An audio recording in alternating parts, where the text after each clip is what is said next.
আমি সোনারঘাট থেকে যখন রাস্তাটা গেছে তখনও তো আমরা সোনারঘাটে একবারে তেনা তেনা করে ছেড়ে দিছে।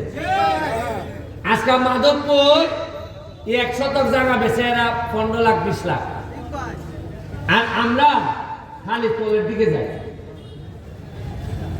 এখন ঢাকার থেকে আর আমার সাথে যোগাযোগ করছেন কিতার লাগি। আমি বললাম যে আপনারা কেন লেগে ভাই, যে স্বপ্নের কথা আমি বলছিলাম দেখা যায় এই স্বপ্ন এরই আমরা বলতেছে এই সরকার এবং এই রাষ্ট্র।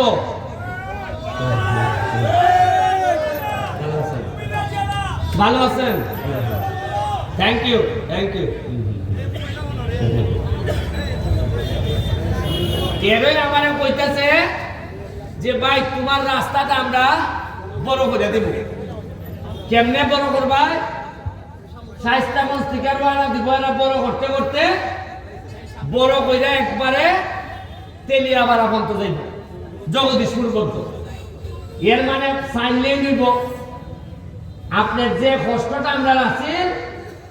এই যে একটা সিএনজি প্রত্যেক দিনের মানুষ মরে, কারণ এই রাস্তা 40 বছর আগে যে যানবাহন আছে 40 বছরে তো 10 ডাবল বাড়ছে যানবাহন, কিন্তু রাস্তায় 1 ইঞ্চিও বাড়ছে না।